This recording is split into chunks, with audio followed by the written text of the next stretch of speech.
Realtor అనుమానాస్పద మృతి, నకిలీ స్టాంపు పేపర్లతో తప్పుడు వీలునామా సృష్టించిన కేసులో ఇద్దరిని అదుపులోకి తీసుకున్నారు సిబిఐ అధికారులు.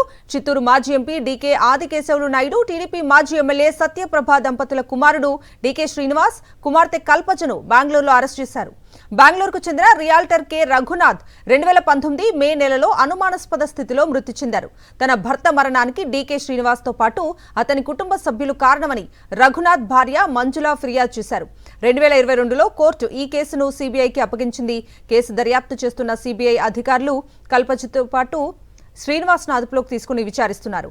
వీరికి సహకరించిన డీఎస్పీ మోహన్ ను కూడా అరెస్ట్ చేసింది సిబిఐ.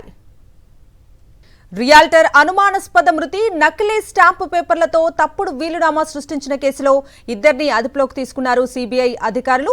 ఇదే అంశానికి సంబంధించి పూర్తి డీటెయిల్స్ మా ప్రతినిధి మూర్తిని అడిగి తెలుసుకుందాం. మూర్తి, కవిత, చిత్తూరు మాజీ ఎంపీ, టీటీడీ మాజీ చైర్మన్, టీడీపీ నేతగా కొనసాగినటువంటి డీకే ఆదికేశవ నాయుడు కుమారుడు డీకే శ్రీనివాస్ తో పాటు ఆయన కుమార్తె కల్పజను కూడా బెంగళూరులో సిబిఐ అధికారులు అరెస్ట్ చేయడం ఇప్పుడు సంచలనంగా మారింది.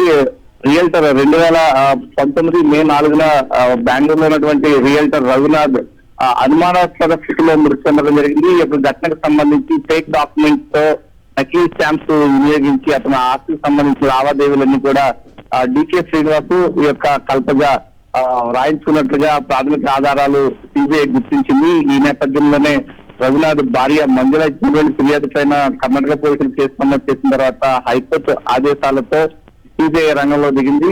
ఈ నేపథ్యంలోనే మాజీ ఎంపీగా పనిచేసినటువంటి డీకే ఆదికేశవ నాయుడు, ఆయన కుమారుడైనటువంటి డీకే శ్రీనివాస్, ఇటు కల్పజ ఆయన కుమార్తె కల్పజను తో పాటు ఒక డిఎస్పీ మోహన్ కూడా అరెస్ట్ చేయడం జరిగింది. ఈ నెల 29 వరకు వారికి రిమాండ్ విధించారు. ఈ యొక్క కేసుకు సంబంధించి సిబిఐ విచారణ కొనసాగిస్తోంది.